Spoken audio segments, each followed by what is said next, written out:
Some interesting facts about horses. They can live about 25 years. Because horses' eyes are on the side of their head, they are capable of seeing nearly 360 degrees at one time. I mean, did you know that horses gallop at around 27 miles per hour, but can run as fast as 55 miles an hour?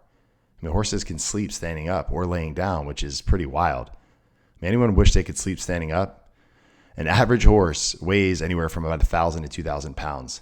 But what I find absolutely unbelievable is the fact that this little bit in this horse's mouth gives humans the ability to control this huge animal. This bit, the bridle, the reins function together to give control to the driver of this carriage. I mean, notice she has absolutely no issues. It's pretty easy. It is the small bit in this horse's mouth that can make this horse go where she wants it to go. It is in James chapter 3 where James explains that we can make a large horse go wherever we want by means of a small bit in its mouth. But in the same way, the tongue is a small thing that makes grand speeches. But a tiny spark can set a great forest on fire. And the tongue is a flame of fire. It is a whole world of wickedness, corrupting your entire body. I mean, it can set your whole life on fire, for it is set on fire by hell itself. I mean, we can tame all kinds of animals, but we're unable to tame our tongues. My friends, our tongues, they're a problem. I mean, think about this. The fire of a tongue has been used to burn many. Children are told, "Sticks and stones may break my bones, but words can never hurt me." But that child's rhyme, it isn't really true.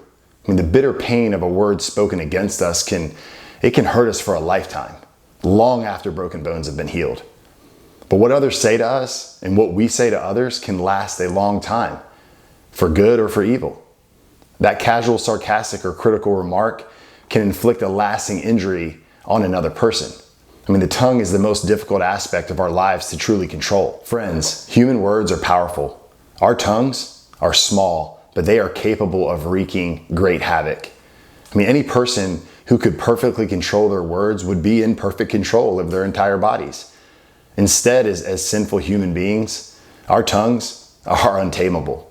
I mean, our words are fire, igniting the entire course of our lives. Blessing God and cursing people should never come out of the same mouth. Yet we are corrupted. I mean, people die because of things that are said. Tongues can be weapons of mass destruction, launching holocaust and launching wars. I mean, look at the wars that are being caused today because of our words.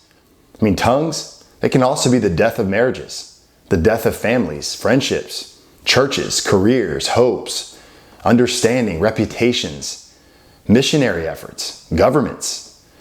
I mean, it's all going to depend on what's filling your heart. I mean, Jesus spoke about this in Luke 6. He said, "Out of the abundance of the heart, the mouth speaks." A critical heart produces a critical tongue. A self-righteous heart produces a judgmental tongue. A bitter heart produces an acerbic tongue. An ungrateful heart, it produces a grumbling tongue.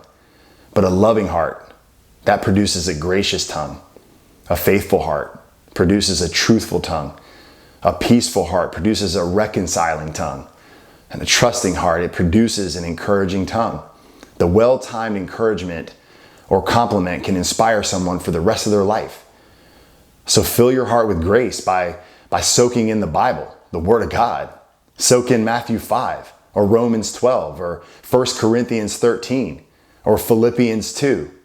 And be very careful taking in the words of death that come from the newspaper, the radio, the TV, the internet, or these social media platforms. I mean, whatever your ears and eyes see, it goes into your heart.